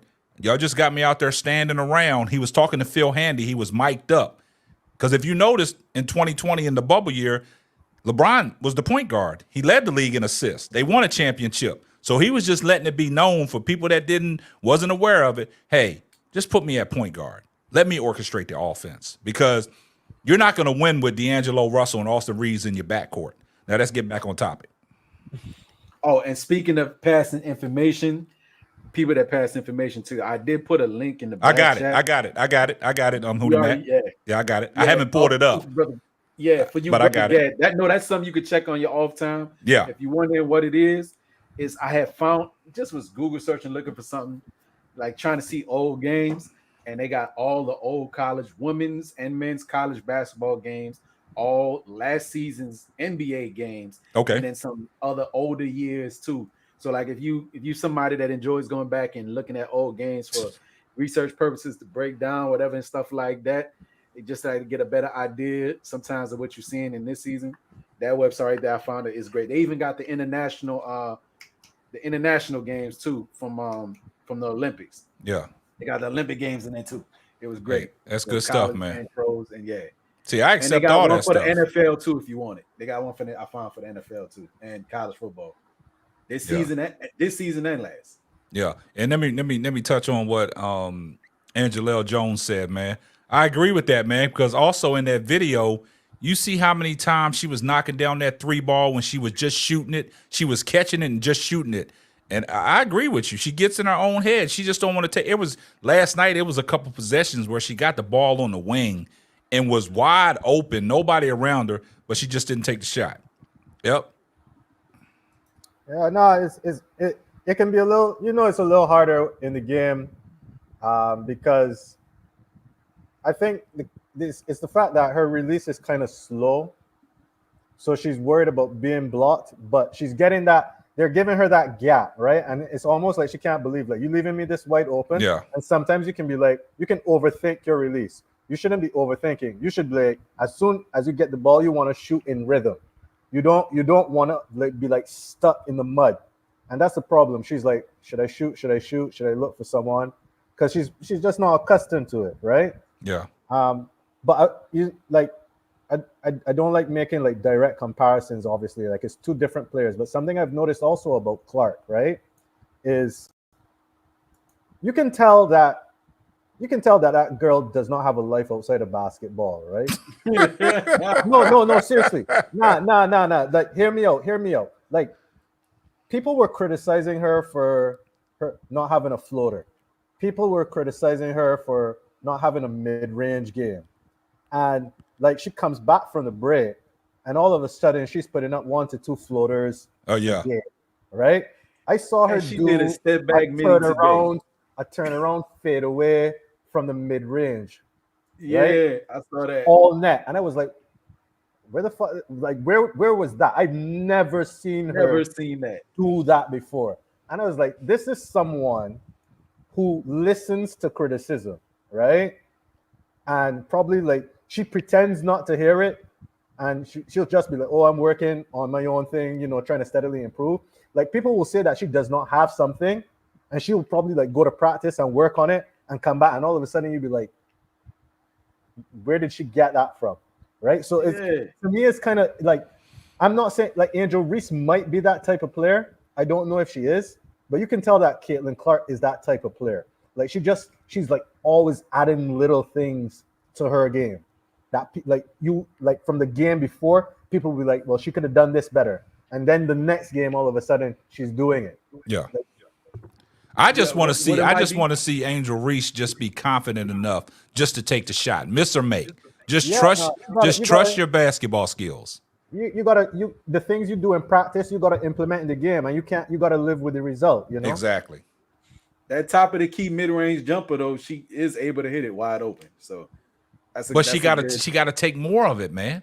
That's what I feel about Angel Reese, man. I know everybody criticizes her offensive game, rightfully so. I have no problem with somebody criticizing her basketball game, and we can agree to disagree. But everything outside of that, I don't want to hear that. Criticize her game. Keep it between the lines, right? When you criticize her, her lack of offensive skills, we can accept that, right?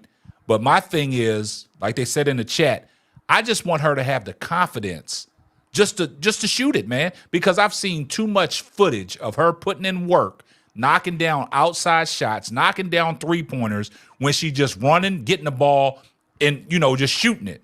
But like Bro Grass said, it's different when you get in the game, but you go back and look at how Popovich treated LeBron in that championship in 04, right? If you look at it, 06, if you look at it, whenever they went to the championship, the first year Cleveland went and they played the Spurs.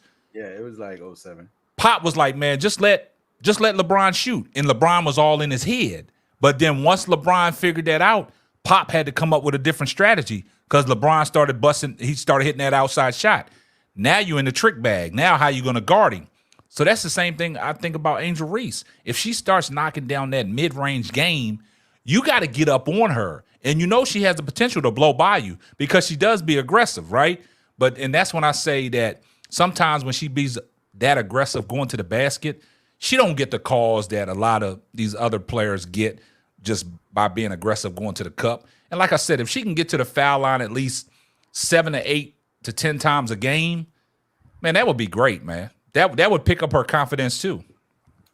And see, now one thing is, again, just my analyzing a couple of plays I've seen here and there.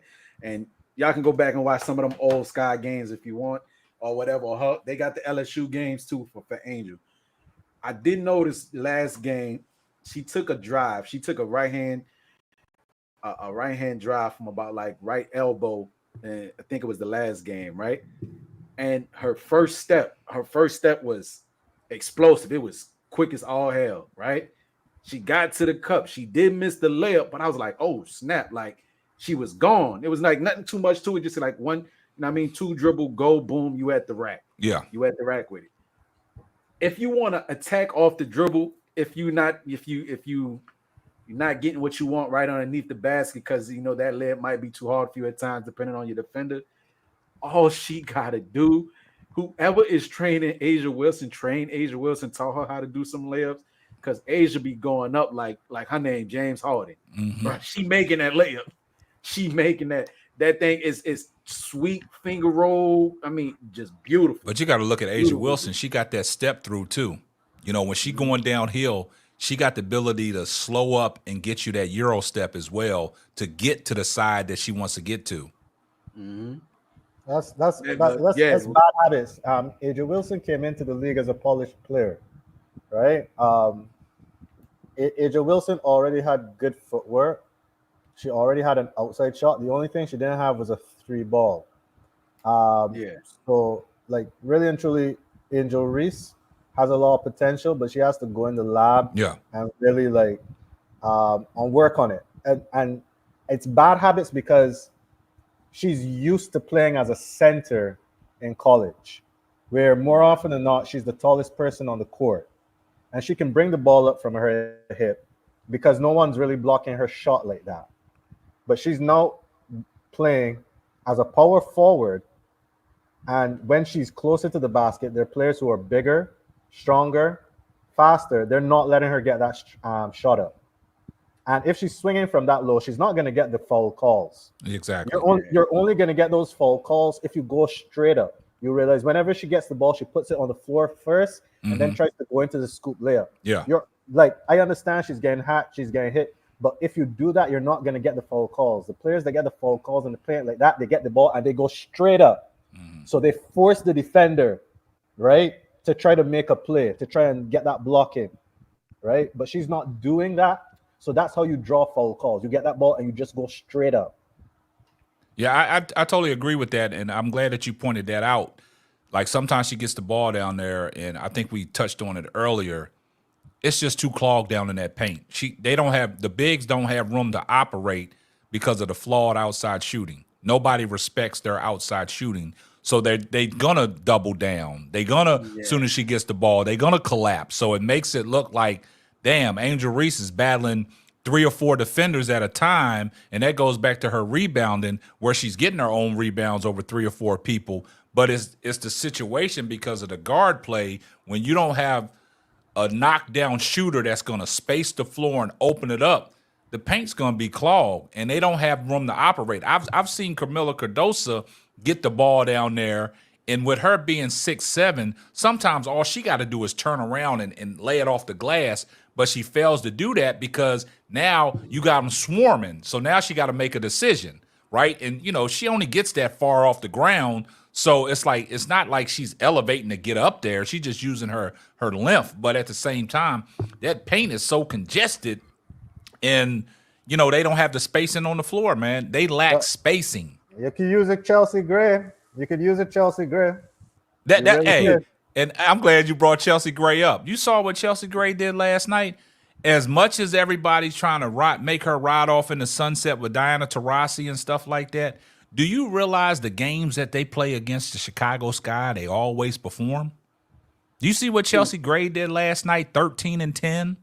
And she got pissed off at the interview because she had 2 turnovers. That's her game. Like, she's not as good as she was the last couple of years. But you're talking about feeding players in the post and getting them in position and providing some spacing. She was just giving Asia That's what she Wilson the does. rock. Yeah. Right, She like- was just giving Asia Wilson the rock. She was setting Asia Wilson up like she would go downhill. Asia Wilson would do a curl screen and back out, and Chelsea Gray would just dump that ball to her. And the thing about Chelsea Gray, every time she gets the ball, her head is up. It was times that she would get a steal.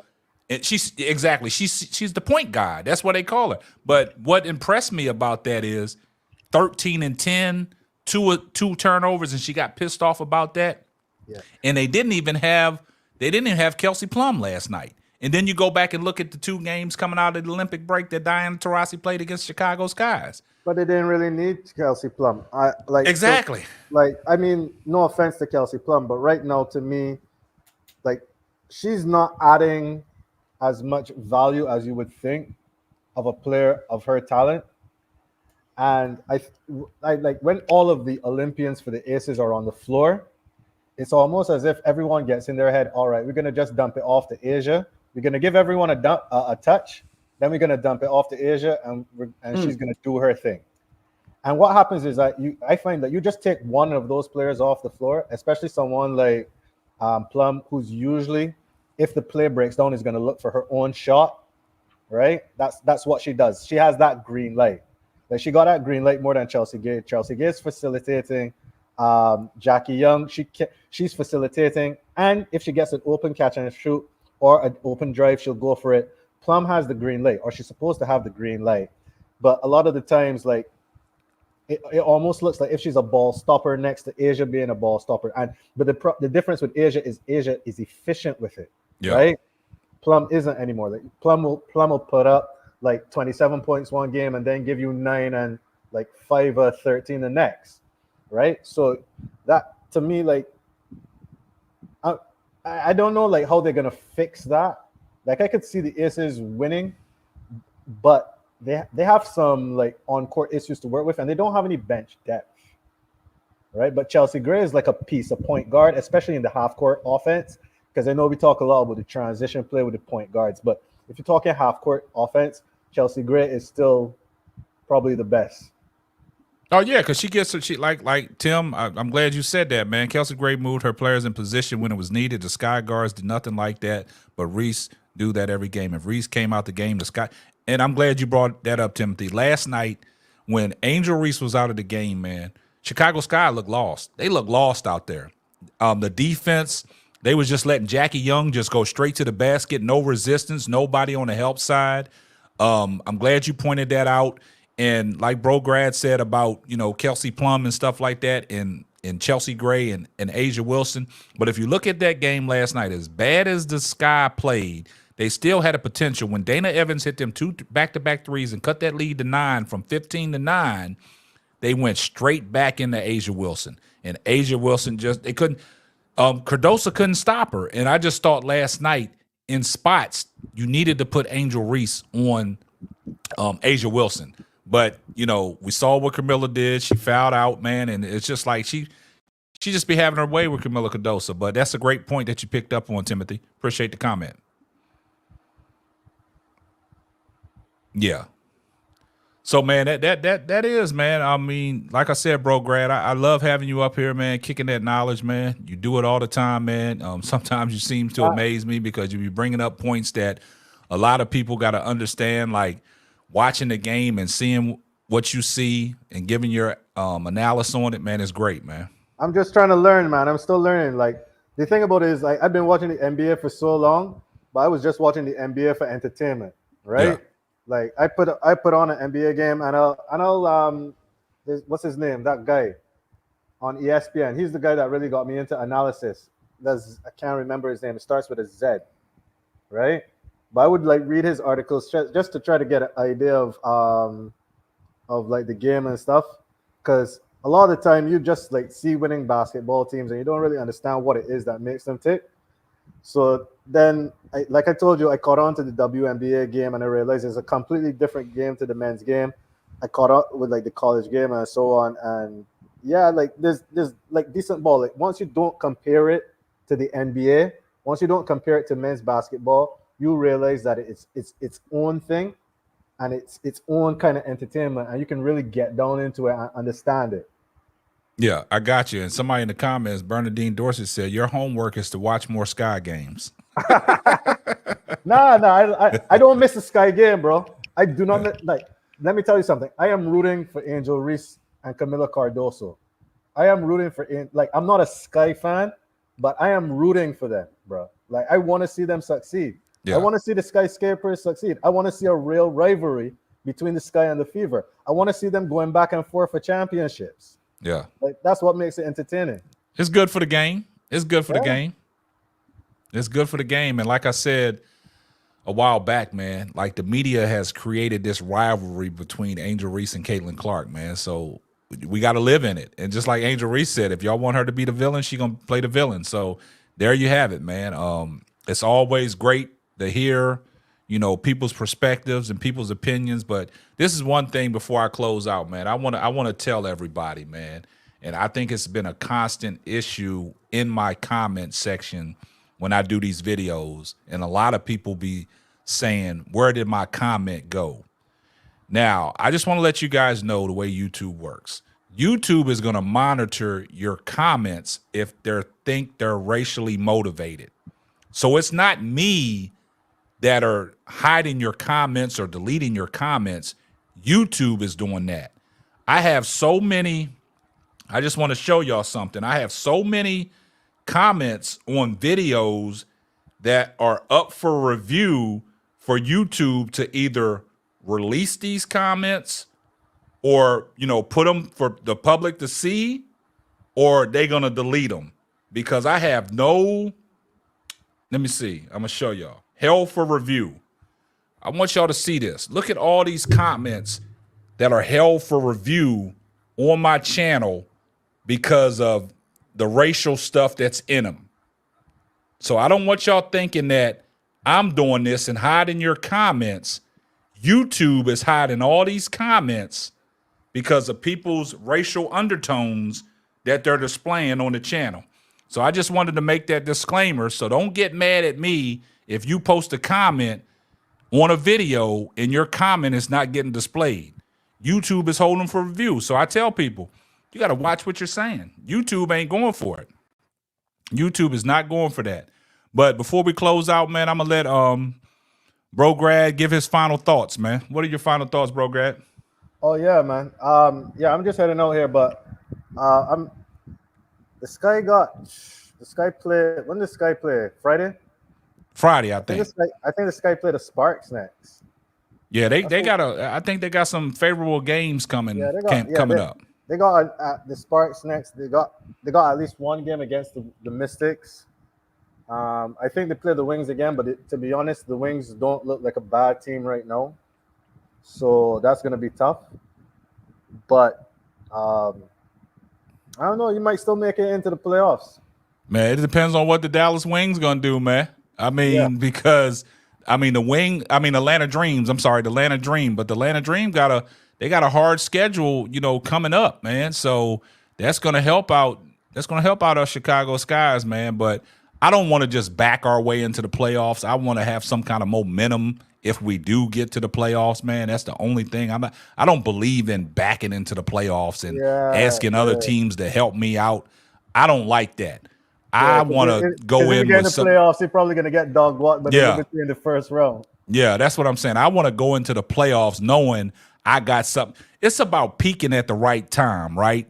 And, you know, yeah, they play Friday. They play the Sparks. Then they got Dallas. Then they got Washington, Minnesota, Phoenix, Atlanta, and Connecticut. That Atlanta game on September 17th might have playoff implications, man. So we got to keep an eye on that. But other than that, let me let you get your final thoughts, man, before we get up out of here. All right, man. Great game by the entire Fever. I mean, I don't want to say great game. It was an okay game. But it is the kind of game that I think they would have lost earlier in the season, right? Okay. Every game isn't going to be perfect. Like, you're looking at the streak. Right now, they're on what? 9 out of the last 10 that they won? Yeah, exactly. Overall. And they're going to be like I think most people went into the game thinking, man, it's just the LA Sparks. Man, the Fever already beat the Sun. You know, they already beat the Storm. Like the Sparks ain't nothing. They're at home. It's no big deal. But those are trap games. Those are the kind of games that you can lose. Yeah. So I think they did a good job with a team that obviously wanted to like pull out a victory. Like they're tired of losing, and the Fever held on.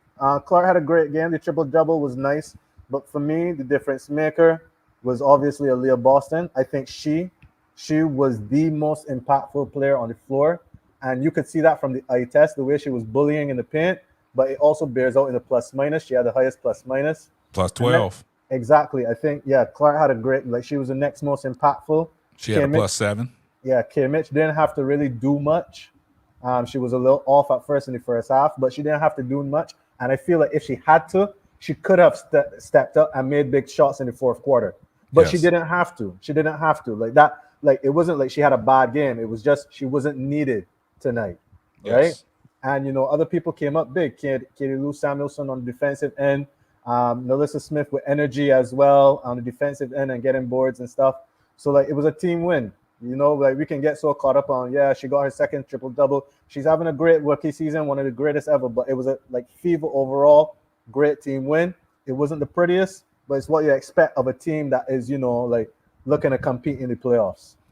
And, hey, you put that, you greatly put, and I look at it like this, man. Now in this playoff stretch, man, you do anything to get a victory. I don't care who the star player is. This is a team sport, right? So we got to stop seeking out individuals, man. We got to give the team its grace, man. I understand Caitlin Clark is the person that people want to see, man, but don't get this misconstrued.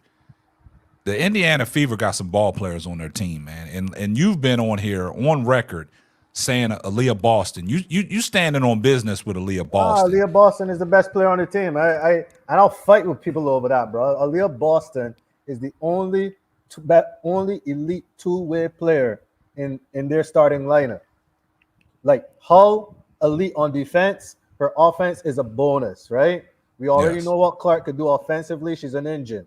You already know that the points that K. Mitch can put up, right?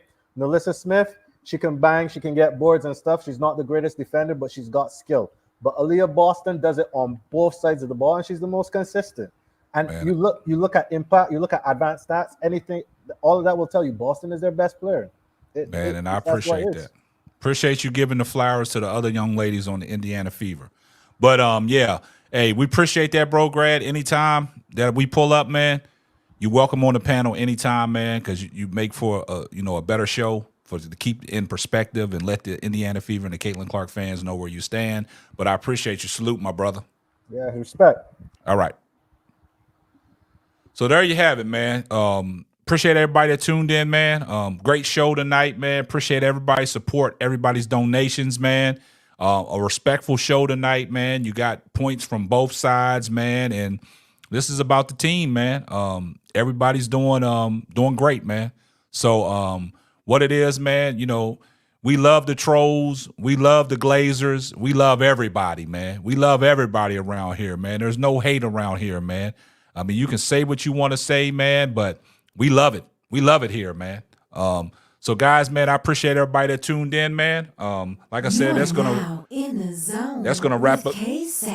That's gonna wrap up another episode of the Simply Ball Dropping Podcast. I'm your host and the man behind the mic, K-Sap. And guess what? Remember what I said last night, y'all. They only here to cause confusion. But we're gonna get up out of here, man. Y'all enjoy y'all's evening. Salute. Thanks for listening to the Simply Ball Dropping Podcast. Be sure to subscribe, like, and share on all major platforms. That's all, folks.